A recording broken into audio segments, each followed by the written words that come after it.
ketika seorang lelaki itu menyamakan istrinya seperti hanya ibunya pada masa Arab jahiliyah, itu kemudian diharamkan tahriman mu'abbadan, haram untuk selama-lamanya.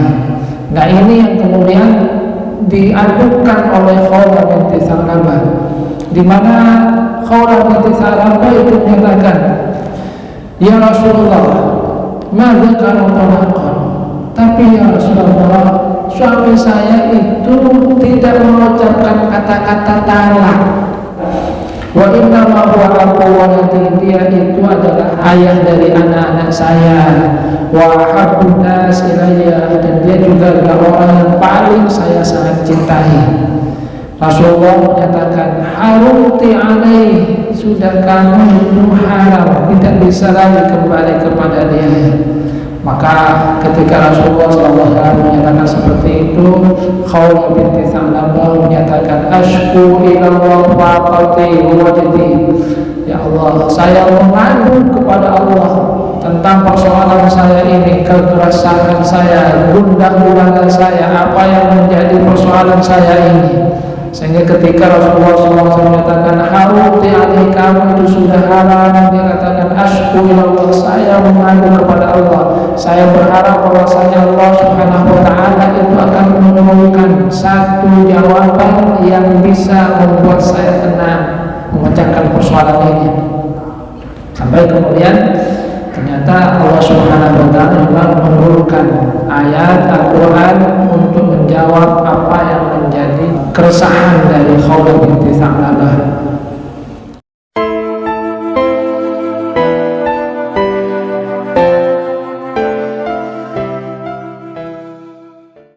Assalamualaikum warahmatullahi wabarakatuh. Innal hamdalillah nahmaduhu wa nasta'inuhu wa nastaghfiruh wa na'udzu billahi min shururi anfusina wa min sayyiati a'malina. May yahdihillahu fala mudilla lahu wa may yudlil fala hadiya lahu. Asyhadu an la ilaha illallah wahdahu la syarika lahu wa asyhadu anna Muhammadan 'abduhu wa rasuluhu la nabiyya ba'dahu. Allahumma salli ala Muhammad wa ala ali Muhammad kama sallaita ala ali Ibrahim innaka Hamidum Majid. Allahumma barik ala Muhammad wa ala ali Muhammad kama barakta ala ali Ibrahim innaka Hamidum Majid. Rabbi shrah li sadri wa yassir li amri wahlul 'uqdatam min lisani yafqahu qawli, amma ba'du. Hadirin jamaah pengajian rahimakumullah, alhamdulillah atas karunia Allah Subhanahu wa ta'ala, kita diberikan oleh Allah Subhanahu wa ta'ala ni'matus shihah wal iman, bisa mengabdikan diri kepada Allah Subhanahu wa ta'ala, sholat maghrib berjamaah, kemudian kita lanjutkan dengan kajian ayat-ayat Al-Quran. Setelah membahas surat Al-Hasyr, maka kita akan membahas surah Al-Mujadalah atau surah Al-Mujadilah. Surah Al-Mujadalah atau Al-Mujadilah ini merupakan bagian dari surah-surah Madaniyah. Hadhihi surah Madaniyah, termasuk dari surat yang diturunkan pada periode Madinah. Kalau dari riwayat Al-Kalbi bahwasanya semua ayat di dalam surah Al-Mujadilah ini turun di Madinah, kecuali firman Allah Subhanahu wa ta'ala tentang najwa, wa yakunu min najwa thalathatin illa huwa rabi'uhum, itu turun di Mekah. Namun kalau menurut Atta, al-ashr awal minha madani wa baqiha makki, bahwa 10 ayat pertama di awal surah Al-Mujadalah itu turun di Madinah, sedangkan sisanya turun di Mekah. Itu kalau pendapatnya Atta. Surah ini disebut dengan surah Al-Mujadalah atau Al-Mujadilah karena di awal surah Allah Subhanahu wa ta'ala membuka dengan hal tersebut, qad sami'allahu qawla allati tujadiluka fi zawjiha. Jadi kalau mujadalah itu artinya muhawarah, diskusi. Kemudian kalau al-mujadilah itu merujuk kepada sahabiyah Khawlah binti Tha'labah. Sebagaimana surah-surah Madaniyah, surah Al-Mujadilah ini mengandung tentang hukum-hukum yang ditetapkan di wilayah Madinah. Ada yang berkaitan pertama di awal surah, yaitu berkaitan dengan persoalan zihar. Kemudian juga nanti ada yang berkaitan dengan persoalan najwa, bisik-bisik. Kemudian berkaitan dengan as-sadaqah ketika menghadap Rasulullah SAW. Jadi persoalan-persoalan yang berkaitan dengan keumatan itu yang ada di surah Al-Mujadilah. Baik, di awal surat ini turun berkaitan dengan peristiwa yang terjadi kepada salah seorang sahabiyah yang bernama Khawlah binti Tha'labah. Khawlah binti Tha'labah ini adalah istri dari Aus bin Samit, saudara dari Ubadah bin Samit. Dalam peristiwa itu diceritakan bahwasanya Khawlah binti Tha'labah satu waktu sedang sholat. Dia adalah seorang perempuan yang sangat cantik, wa kanat hasanah al-jism. Nah, pada saat sedang sholat, suaminya melihat. Sementara suaminya itu punya nafsu yang cukup besar, melihat istrinya dalam posisi seperti itu. Selesai sholat, kemudian dia langsung minta jatah. Khawlah binti Tha'labah ini habis sholat masih mau pikir, jangan dulu kabur katanya, karena tidak diberi oleh istrinya. Sementara dia sudah bernafsu seperti itu, dia kemudian naik pitar dan kemudian mengucapkan kata-kata zihar, anti kadhahri ummi, kamu ini seperti hanya ibu saya, punggung kamu seperti punggung ibu saya. Ini adalah ungkapan yang biasa dilakukan oleh orang-orang Arab jahiliyah dulu ketika mereka tidak suka kepada istrinya. Dalam hal ini diungkapkan biasanya kepada seorang perempuan yang sudah tidak disukainya. Nah, Aus bin Samit karena tidak diberi oleh istrinya ini marah sekali sampai mengucapkan kata-kata yang seperti itu. Nah, zihar pada masa Arab jahiliyah itu hukumnya seperti hanya orang yang sudah mentalak, tapi kemudian tahriman mu'abadan, di mana dia tidak akan bisa kembali lagi kepada istrinya karena istrinya kemudian disamakan dengan ibunya. Sementara seseorang itu tidak akan mungkin untuk kawin dengan ibunya.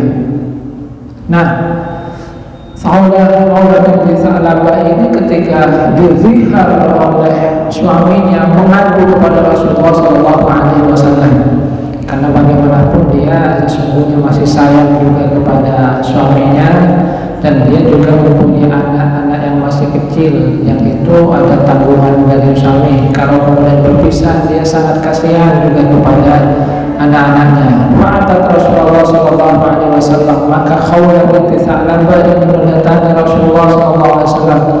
Wa qalat, inna Ausan tazawwajani wa ana syabah marhum fi. Sesungguhnya Aus ini menikahi saya waktu itu masih muda, saya ini cantik jelita, semua orang itu sangat suka kepada saya.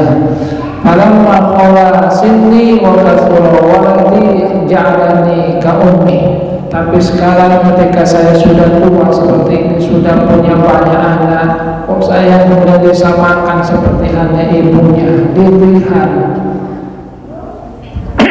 Wa inna li syibiyah sighara, padahal saya ini mempunyai anak yang banyak, ada banyak anak-anak saya kecil, yang kalau anak-anak itu kemudian bergabung dengan diasuh oleh suami saya khawatir mereka itu tidak mendapatkan perhatian yang baik, tidak mendapatkan pendidikan yang baik.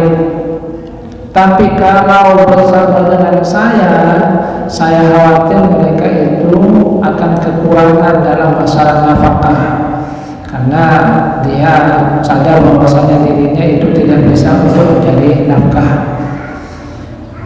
Jadi kemudian diadukan itu kepada Rasulullah SAW.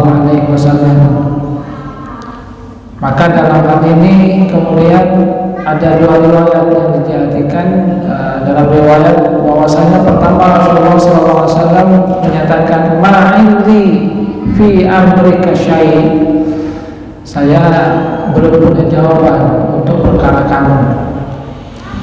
Dan riwayat yang lain bahwasanya Rasulullah SAW menyatakan haruti alaihi, kalau begitu kamu sekarang sudah haram lagi, tidak bisa kembali kepada suami kamu. Karena memang zihar, ketika seorang lelaki itu menyamakan istrinya seperti hanya ibunya pada masa Arab jahiliyah, itu kemudian diharamkan tahriman mu'abbadan, haram untuk selama-lamanya. Nah ini yang kemudian diadukan oleh Khawlah binti Tha'labah, di mana Khawlah binti Tha'labah itu menyatakan, ya Rasulullah, madza kana talaqan, tapi ya Rasulullah, suami saya itu tidak mengucapkan kata-kata talak. Jadi tidak mengucapkan kata-kata talak. Dia hanya menyamakan saya dengan ibunya, tidak mengucapkan kata-kata talak. Wa inna ma huwa abu waladi, dia itu adalah ayah dari anak-anak saya. Wa habbun nas ilayya, dan dia juga adalah orang yang paling saya sangat cintai. Rasulullah menyatakan haruti alaih, sudah kamu itu haram, tidak bisa lagi kembali kepada dia. Maka ketika Rasulullah SAW menyatakan seperti itu, Khawlah binti Tha'labah menyatakan ashku ilallah faqati wajdi, ya Allah, saya mengadu kepada Allah tentang persoalan saya ini, kekeresahan saya, gundah gulana saya, apa yang menjadi persoalan saya ini. Sehingga ketika Rasulullah SAW menyatakan haruti alaihi, kamu itu sudah haram, dia katakan ashku ilallah, saya mengadu kepada Allah, saya berharap bahwasanya Allah Subhanahu wa ta'ala itu akan menurunkan satu jawaban yang bisa membuat saya tenang memecahkan persoalan ini. Sampai kemudian ternyata Allah Subhanahu wa ta'ala memang menurunkan ayat Al-Quran untuk menjawab apa yang menjadi keresahan dari Khawlah binti Tha'labah.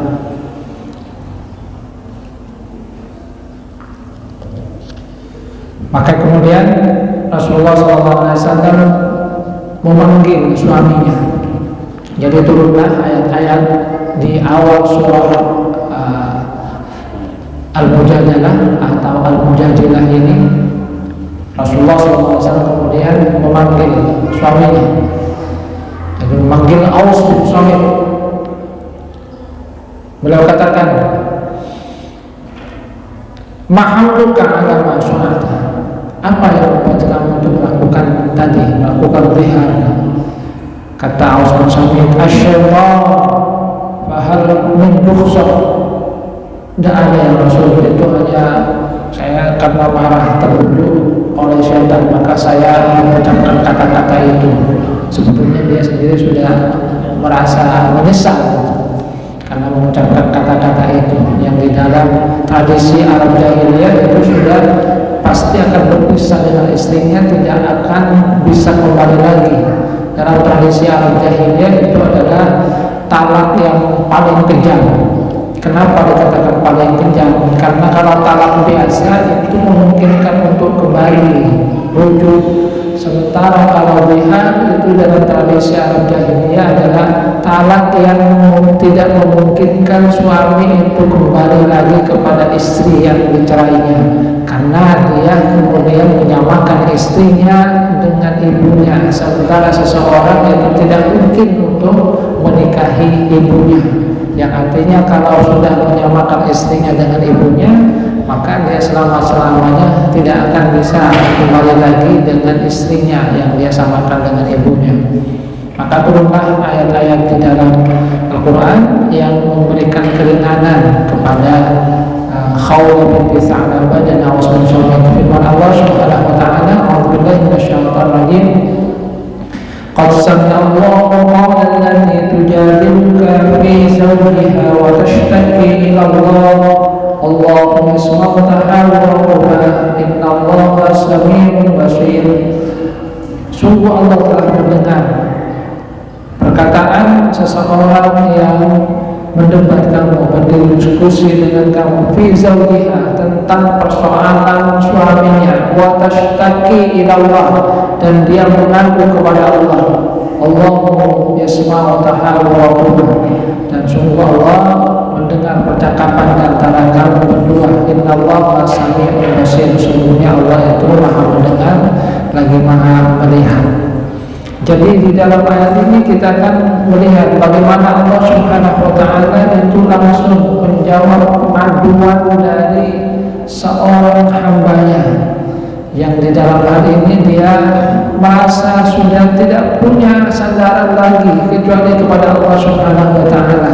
Sehingga memang salah satu hikmah yang diambil dari ayat ini bahwa bersandarlah hanya kepada Allah Subhanahu wa ta'ala, mengadukan persoalan itu kepada Allah Subhanahu wa ta'ala. Karena kalau mengadu kepada Allah, Allah itu akan memberikan jalan keluar dari apa yang menjadi persoalan kita. Sebagaimana juga Nabiullah Yakub itu juga mengadukan persoalan tentang keresahan, kegundahan hatinya ketika dia kehilangan anak-anaknya sampai menangis. Itu kata anak-anaknya, kenapa engkau seperti itu wahai Allah?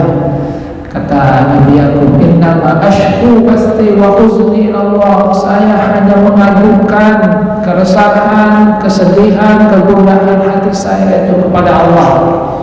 Ketika seorang itu mengadukan kepada Allah, maka Allah itu akan menjawabnya. Sebab sekarang itu ada banyak yang mengadu, ditulis kadang di anaknya sakit, anak saya sakit, mudah-mudahan sembuh ya Allah, ditulis di Facebook, status. Ya, tidak apa-apa juga ada doa di situ, akan tapi akan lebih tepat kalau kemudian kita langsung berdoa kepada Allah Subhanahu wa ta'ala, mengadukannya langsung kepada Allah Subhanahu wa ta'ala. Nah, Khawlah binti Tha'labah ini juga melakukan itu. Rasulullah menyatakan, harunti alaihi, kamu sudah haram, tidak bisa kembali lagi. Tapi beliau kemudian mengatakan, ashku ilallah, saya mengadu kepada Allah, saya mengadukan persoalan ini. Dan ternyata Allah Subhanahu wa ta'ala itu Maha mendengar. Jadi mendengar apa yang menjadi keluhan dari hambanya Khawlah binti Tha'labah. Sehingga dalam satu kesempatan itu, satu waktu Umar bin Khattab sedang berjalan, kemudian ada seorang perempuan yang mengajaknya bincang-bincang, bertanya tentang sesuatu. Lama bicara itu, sampai anak buah dari Umar itu nunggu. Ini Umar kok lama sekali bicara dengan dia itu, kok tidak dihentikan. Sampai selesai kemudian pergi, ditanya itu, kenapa engkau wahai khalifah bicara dengan dia itu lama sekali itu, perempuan sudah sepuh itu, kenapa tidak segera dihentikan? Kita kan punya urusan penting. Apa yang dikatakan oleh Umar bin Khattab, kamu tahu tidak siapa dia? Dia itu adalah Khawlah binti Tha'labah. Dia mengadu kepada Allah, dan apa yang menjadi aduannya, keluhannya didengar oleh Allah Subhanahu wa ta'ala. Nah, saya ini sebagai hamba Allah ini, saya menghormati Allah saja itu mendengar keluhannya, apalagi saya itu. Itu yang dikatakan oleh Umar satu waktu ketika bertemu dengan Khawlah binti Tha'labah. Jadi kata Allah Subhanahu wa ta'ala, innallaha sami'un basir, sesungguhnya Allah itu maha mendengar lagi maha melihat. Alladzina yudhahiruna minkum min nisa'ihim ma kunna ummahatihim.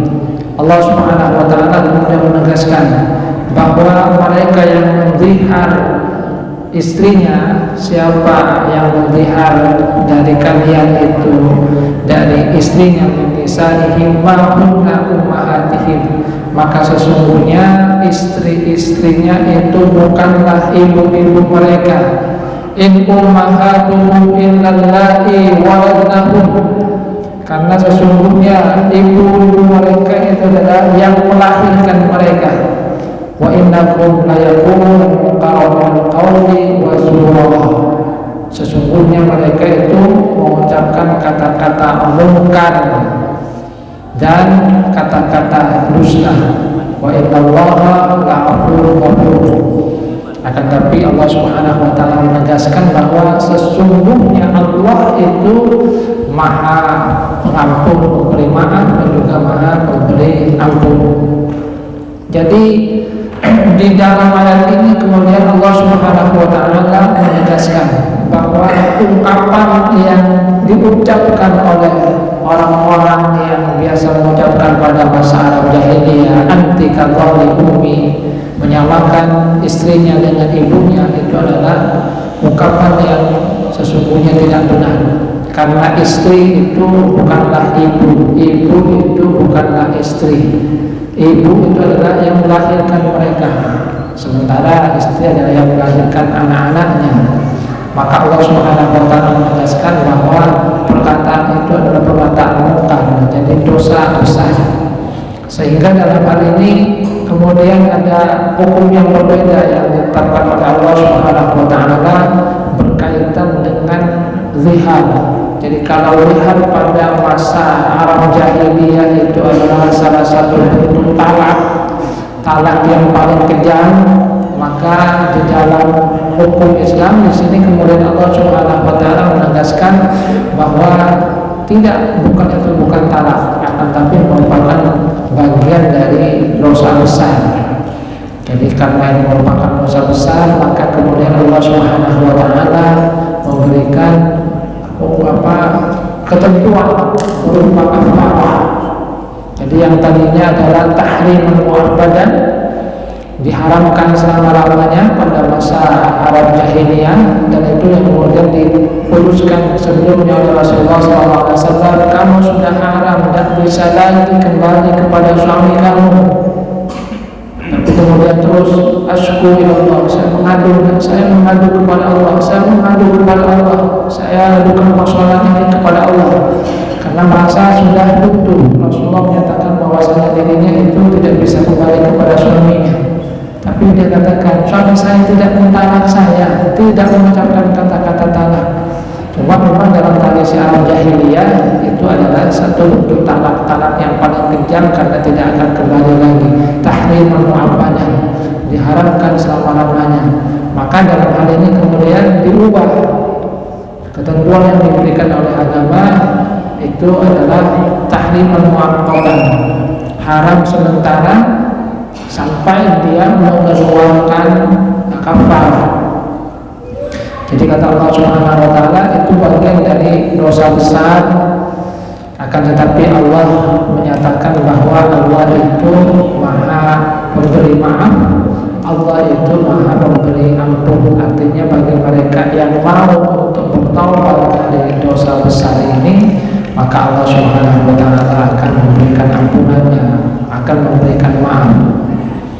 Allah Subhanahu wa taala kemudian menegaskan, walladzina yudhahiruna min nisa'ihim tsumma ya'uduna lima qalu fa tahriru raqabatin min qabli an yatamassa dzalikum tu'aduna bihi Allahu bima ta'malun khabir.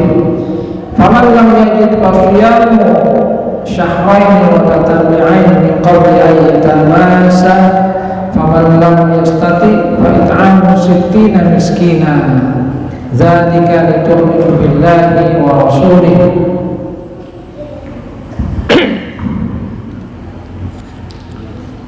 wa dzalika wa tilka hududullah wa lil kafirina adzabun alim. Jadi di dalam ayat-ayat ini kemudian Allah Subhanahu wa taala memberikan ketentuan tentang zihar ini. Walladzina yuzahiruna min nisaihim, bahwa siapa yang menzihar istrinya kemudian dia kembali, jadi menarik kembali ucapannya, ingin kembali kepada istrinya, maka kata Allah Subhanahu wa taala, fatahriru raqabatin min qabli ayatamasa, hendaklah dia itu memerdekakan budak sebelum dia berkumpul lagi dengan istrinya, sebelum keduanya melakukan hubungan intim kembali. Kalau tidak mampu, faman lam yajid, maka kata Allah Subhanahu wa taala, fasyam syahrain mutatabi'ain, hendaklah dia berpuasa 2 bulan berturut-turut. Jadi sangat berat juga 2 bulan berturut-turut itu. Kalau sudah 1 bulan melakukan puasa, kemudian besoknya tidak puasa, maka itu sudah terputus lagi, ulang lagi dari awal.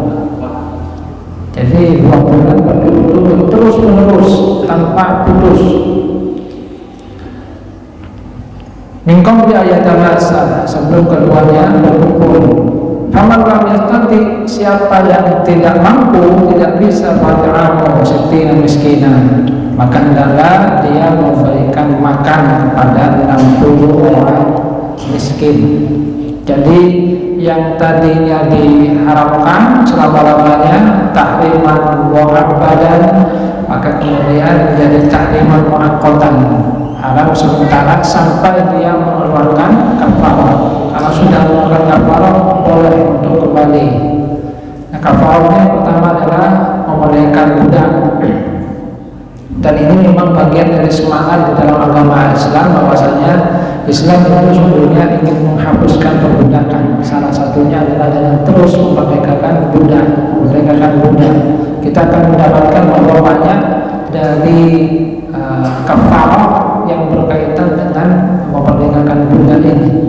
Kalau tidak bisa, tidak punya budak atau tidak punya uang untuk memerdekakan budak, maka hendaknya berpuasa 2 bulan berturut-turut. Kalau tidak mampu, maka memberikan makan kepada 60 miskin. Nah, dalam hal ini kemudian Rasulullah SAW memanggil Khawlah, memanggil Aus bin Samit. Ditanya tadi, seperti yang tadi dikatakan, apa yang membuat kamu mengucapkan kata-kata zihar? Tidak ada yang Rasul, hanya saja itu saya terbujuk oleh setan, kalau marah saya karena tidak diberi lagi, langsung kemudian mengucapkan kata-kata zihar. Padahal dia sebenarnya tidak bermaksud demikian. Menyesal juga ya, kalau kemudian tidak kembali kehilangan istrinya ya. Saya tak bisa teka aja terus selama-lamanya ya. Kalau kemudian zihar itu. Kemudian dia tanyakan, fahal min rukhsah, apakah ada keringanan ya Rasul? Artinya tidak sebagaimana hukum yang biasa berlaku pada masa sebelumnya.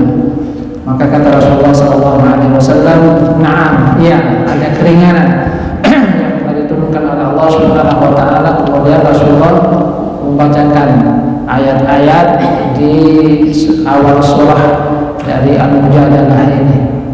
Maka Rasulullah bertanya, hal tastati'u an itqa, kamu bisa membebaskan budak?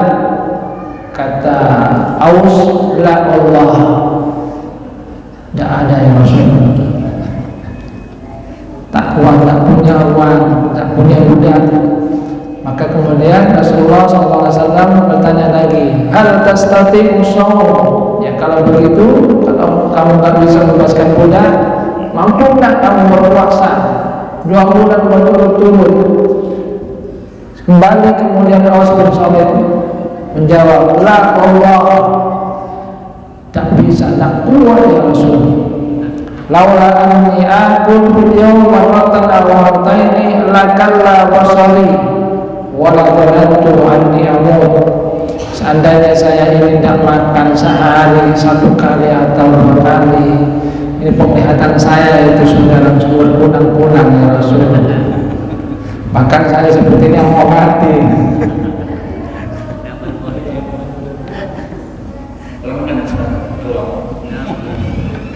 Malangan ya, apalagi 2 bulan berturut-turut.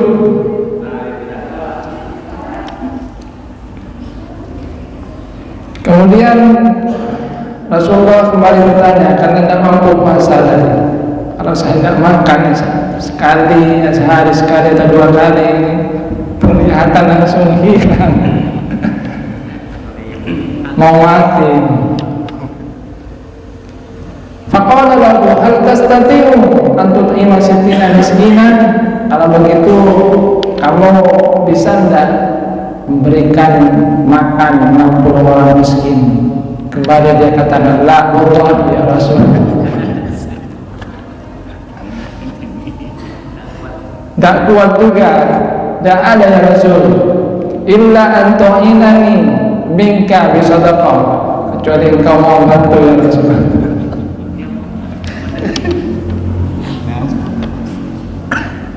Maka kemudian Rasulullah SAW membantunya. Fa'anaku bi khamsatan syara'an. Rasulullah itu kemudian membantu dengan memberikan 15 sok, dan sisanya kemudian Aus bin Samit yang mengeluarkan. Jadi dia katakan, tidak ada ya Rasul, tolong bantu saya. Dan Rasulullah SAW membantu, jadi memberikan makan untuk 60 orang miskin. Hadirin jamaah rahimakumullah, jadi itu yang terjadi kepada Khawlah binti Tha'labah dan kepada Aus bin Samit, yang kemudian di dalam ketentuan itu ada perubahan yang dulu biasa berlaku pada masa Arab Jahiliyah kemudian diubah. Di dalam agama kita ketentuan ziharnya itu tetap ada, tetapi kemudian ada perubahan dalam ketentuan hukumnya. Kalau dulu adalah langsung tidak bisa kembali lagi kepada istrinya, dianggap sebagai talak yang paling kejam karena tidak bisa rujuk, maka dalam hal ini dalam ketentuan yang diberikan oleh Allah Subhanahu wa taala itu bukan disebut talak, bukan bagian dari talak, karena memang tidak mengucapkan kata-kata talak, akan tapi merupakan bagian dari dosa besar karena dia berkata dusta. Istri bukan ibu juga bukan suami, bukan istri. Artinya ibu itu adalah yang melahirkan, sementara istri itu bukan demikian. Jadi dia harus bertobat kepada Allah Subhanahu wa taala dan kemudian harus mengeluarkan kafarah.